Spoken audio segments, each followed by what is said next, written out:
9वां अध्याय।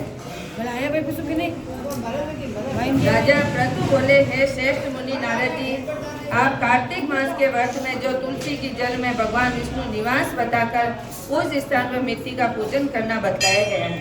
अतः श्री तुलसी जी के मातम को सुनना चाहता हूँ। तुलसी जी कहाँ से उत्पन्न हुई, ये बताने की कृपा करें।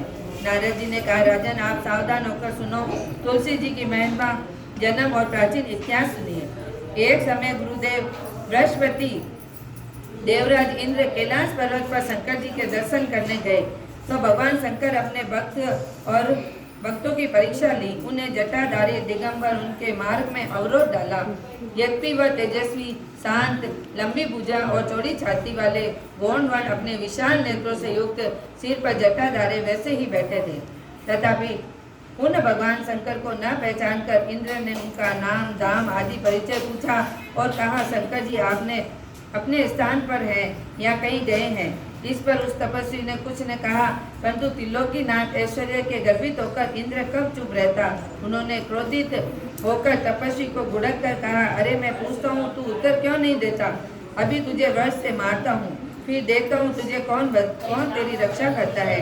ऐसे कूद रहो। इंद्र जो ही उस दिगंबर को मारने के लिए हाथ में वज्र लिया तो ही भगवान शंकर ने वज्र सहित इंद्र के हाथ स्तंभित कर दिए। विकराल मंत्र से भगवान शंकर ने उसे देखा।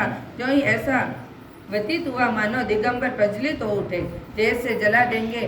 भुजा स्तंभित होने से इंद्र के क्रोध और दुख का अंत न रहा, परंतु जो ही बृहस्पति ने उस पुरुष के प्रज्वलित देखा तो ही अपनी बुद्धि से उनके शंकर भगवान जानकर प्रणाम किया और दंडवत कर वही स्तुति प्रारंभ कर दी। फिर इंद्र ने भी भगवान शंकर से कहा, हे दीनानाथ, हे महादेव, अपना क्रोध रोककर इंद्र के अपराध को क्षमा कीजिए। बृहस्पति के ऐसे वचन सुन महेश्वर गंभीर वाणी में बोले, मैं अपने नेत्रों के निकले हुए क्रोध को रोकूं। तब बृहस्पति ने कहा, भगवान भक्तों पर दया करनी चाहिए। आप अपना भगवत वत्सल सार्थक कीजिए और अपने इस तेज को कहीं और स्थापित करके इंद्र का उद्धार कीजिए। तब भगवान शंकर ने गुरु बृहस्पति से कहा, मैं तुम्हारी स्तुति से प्रसन्न हूँ जो तुम इस जीवन दान दिलाया है। मैं विश्वास करता हूँ कि मेरे नेत्रों से अग्नि अब इंद्र को पीड़ित नहीं करेगी। बृहस्पति ने ऐसा कहकर भगवान शंकर अपने माथे से निकले हुए अग्नि तेज से अपने हाथ को लेकर क्षीर सागर में डाल दिया। फिर लीलाधारी भगवान अंतर ध्यान हो गए। इस प्रकार जिनको जानने की इच्छा थी उसे जानकर इंद्र और बृहस्पति अपने अपने स्थान को चले गए। बोलो विष्णु भगवान की जय हो।